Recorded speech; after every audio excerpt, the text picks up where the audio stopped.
여러분 안녕하세요. 읽고 쓰고 찍고 홍자입니다. 오늘은 나는 왜 사장이란 직업을 택했나에 대해서 말씀드리겠습니다. 시작하기 전에 잠시 광고가 있겠습니다. 초강달러 시대 돈의 흐름 트레이드워, 제가 쓴 책입니다. 훌륭한 책입니다. 많이 읽어주시기 바랍니다. 비바미 어싱 신발, 맨발 신발, 베어풋 슈즈, 발볼 넓은 신발, 제가 만드는 신발입니다. 비바미 많이 신어주시기 바랍니다. 감사합니다. 광고 끝. 자, 인생질문 100. 근데 나는 왜 사장이라는 직업을 택했나? 사실 저도 제가 사장할 줄 몰랐습니다. 제가 코트레에 들어가고 나서 거기서 저는 사장까지 하겠다고 하면서 큰 소리 치면서 정년퇴직 할 거라고 큰 소리 쳤어요. 그리고 사람들도 다 믿었어요. 딴 사람은 다 그만둬도 쟤는 틀림없이 남아있을 거야. 정년퇴직 할 거야. 그랬는데 어찌어찌 하다 보니까 누구보다도 빨리 퇴직해갖고 고생 직사기 하고 뭐 성과도 별로 없고 지금 그런 상태입니다. 왜 그만뒀을까? 이 남의 떡이 커 보여서 그래요. 그때 제가 파나마에 있을 때 막 출장 오시는 분들 이렇게 해보니까 되게 그 여유도 있고 시간적인 여유가 가장 부러웠어요. 제가 뭐 금전적인 여유도 있었겠지만 시간적인 여유가 참 부러웠어요. 근데 나중에 알고 보니까 사장이라고 다 시간적 여유가 있는 게 아니고 금전적인 여유가 있는 게 아니더라고요. 어쨌든 간에 그런 분 사장님들 보면서 참 부럽다 해갖고 딱 그만두고서는 했는데, 그만둘 때만 해도 삼성이나 현대 같은 거 몇 개는 만들 줄 알았죠. 근데 그게 생각보다 쉽지 않더라고요. 그래서 일단은 내 인생에 삼성이나 현대 몇 개 만드는 거는 좀 어렵겠고 자식들한테 좀 밀어놨습니다. 뭐 그렇다고 아주 후회를 하느냐? 약간은 후회를 합니다. 약간은 후회를 해요. 그렇지만 뭐 지금 인생도 만족합니다. 그러니까 제가 사업을 하게 됐던 거 결국은 자유를 좀 더 자유를 찾자 하는 그런 거였죠.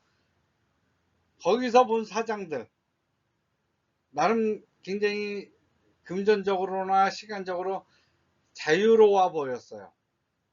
그러니까 모든 의지는 자유롭지만 어떤 의지는 다른 의지보다 자유롭다는 거죠. 지금은 또 바우만의 자유론에 의하면 자유란 그 자유를 누릴 만한 보유한 자만이 즐길 수 있다.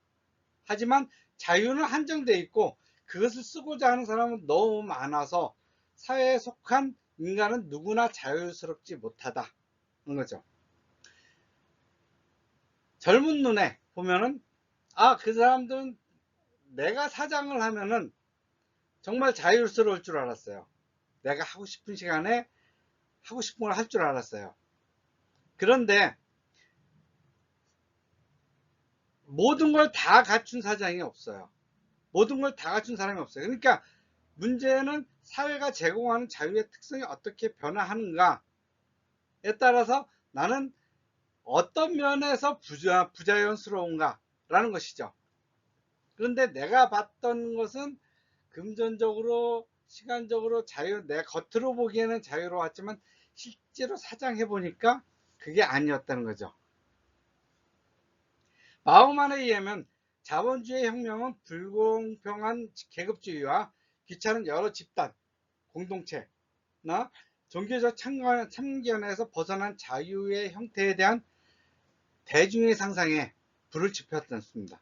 그러나 그런 방해물이 부서지고 폐기되자 사람들은 자유란 자기의 자원에 의존해야 할 필요성을 뜻한다는 걸 알았죠.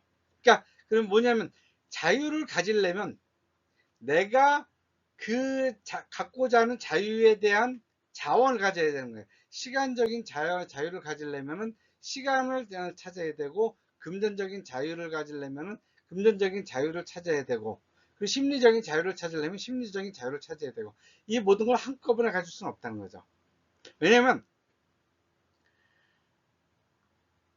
한정된 사회가 제공하는 자유의 특성이 모든 것을 갖지 못하고 그것 또한 시시때때로 바뀝니다. 자유는 상당히 많은 것을 필요로 하죠. 무언가를 하기 위해서는 시간도 필요하지만 돈도 필요하고, 지금은 또 바우만식으로 말하자면 자원이 필요한 거예요. 자원이. 즉 의지를 받쳐줄 만한 시간적인 여유와 더불어 물질적인 여유도 필요하다는 거죠. 저는 산속에서 사는 스님이나 성당에서 결혼하지 않고 사는 신부님이 아니죠. 내가 하고 싶은 것을 하려면 당연히 물질적인 바탕도 필요합니다. 살다 보니까 자본주의의 한복판에서 살다 보니까 자본주의와 자유주의는 결코 같이 가는 그러한 동행자가 아니었던 거죠. 자본주의는 자유주의를 필요로 하지만 자유주의는 결코 자본주의를 필요로 하지 않습니다. 개인이 자유를 누리기 위해서는 자본주의에서 성공적이어야 될 필요가 있죠. 자유주의는 자본주의를 필요하지 않습니다. 자본주의 체제에서 홍제하려는 개인이 자유를 누리려면 자본주의에서 성공해야 될 필요가 있죠. 그래서 전 정주영 같은 인물이 되고 싶었던 거죠. 그런데 자본주의 사회에서 성공한 자영업자는 시간과 돈에서 자유로워요. 한때는 돈을 빨리 벌면 빨리 은퇴해서 정말 폼나게 놀고 다니고 싶었죠. 그런데 아이들의 꿈이 바뀌듯이 저희 꿈도 자꾸 바뀌어요. 그것은 내가 생각하는 자유의 본질은 무엇일까? 자유의 본질, 그 본질에 접근하려니까 그 자유가 자꾸 바뀌는 거예요. 자유란 구속당하지 않을 자유와 적극적으로 무엇을 할 자유가 있어요. 그리고 내가 잘하면 내가 원하는 것을 얻을 수 있을 것이라고 생각했어요.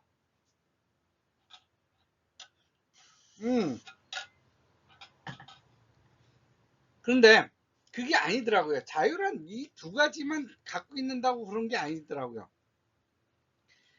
자유란 것이 되게 애매모호해지는 거예요. 살면서. 게임 이론에서는 불확실성의 진짜 근원은 다른 사람들의 의도에 달려 있음을 밝히고 있어요. 우리가 큰 이익을 보리라고 판단을 내리는 선택이 때로는 가장 위험한 결정을 내리는 잘못이 되어버릴 수도 있다는 것이죠. 그거는 피터 번스타인은 그의 책 리스크에서 말하기를 이 세상의 진짜 문제는 비합리적이지도 그렇다고 해서 합리적이지도 않다는 거죠. 더 정확하게 말하면 이 세상에서 합리적이긴 해도 완전히 그렇지 않은 것이잖아요. 내가 열심히 살았고 아주 어리석지도 않았다고 생각해요. 그런데 난 썩 훌륭하게 성공한 사장이 아니에요. 합리적으로 본다면 저는 굉장히 성공한 사장이어야 돼요. 왜냐면 제가 무역을 하고 있잖아요. 무역학과 나왔잖아요. 무역진흥고사 있잖아요. 무역책 여러 권 썼습니다. 그리고 무역에 대해서 공부 많이 했어요. 근데 무역으로 성공하지 못했어요. 세상에 합리적 이런 걸 보면 저는 분명히 무역으로 성공했어야 되는데 무역으로 성공을 못했어요. 세상은 합리성만 갖고 흘러가지 않더라고요. 그렇다고 인생이 전적으로 불합리하다고 할 수는 없지만 언제나 모든 것에서 논리적으로 되다 보면은 그 논리 자체가 덫이 되더라고요. 세상은 우리가 생각하는 것보다 약간은 덜 수학적이고 덜 정확하더라고요. 정확성은 겉으로 드러나 있지만 부정확성은 숨겨져 있어요. 자연의 이성 어딘가 도사리고 있는, 그리고 인간 70억 명의 인간들 사이에서 더 곳곳이 숨겨져 있는 지뢰, 이런 것들이 숨겨져 있어요. 그것도 그렇기 때문에 내가 이성적이라도 나의 이성이 맞는지를 다시 한번 봐야 되더라고요. 그런데 문제는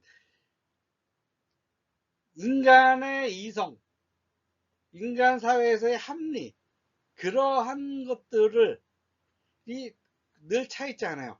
인간 사회에서 숨겨져 있는 야성, 그걸 찾아내야 되더라고요.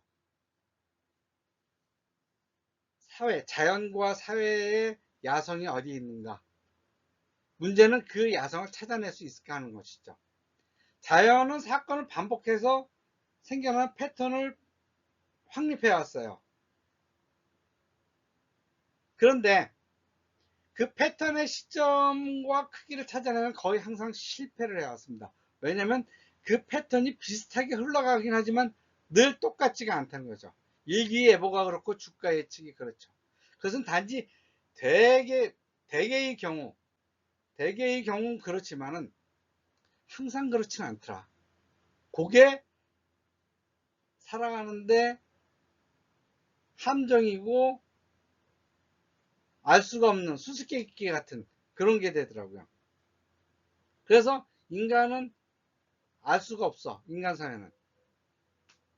그렇다고 이 말에 겁먹을 필요는 전혀 없어요. 어쩌면 그 말을 되게 반가워해야 되는 거죠.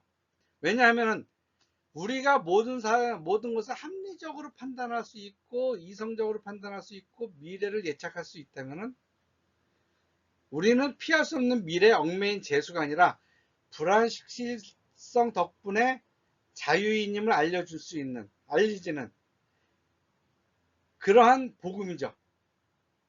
모든 것을 우리가 알 수 있다면 우리는 모든 것을 할 필요가 없어요. 왜냐면 이미 짜여져 있기 때문에. 하지만 그러한 불확실성 때문에 많은 사람들이 자기 일을 하고 싶어 하고 자기의 행복을 찾고 싶어 하죠. 불확실성이 없으면 인생은 재미도 없고 사업을 할 수도 없어요. 왜? 이미 모든 것이 정해져 있으니까. 다행히도 우리의 미래는 아무도 몰라요.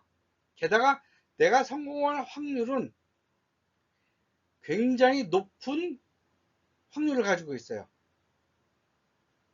주관적으로. 그렇기 때문에 내가 주관적으로 높은 기대치를 갖고 있다면 그걸 해볼 만한 필요가 있죠. 하지만 내가 주관적으로 나의 기대치가 낮다면 내가 사업을 할 필요가 없죠.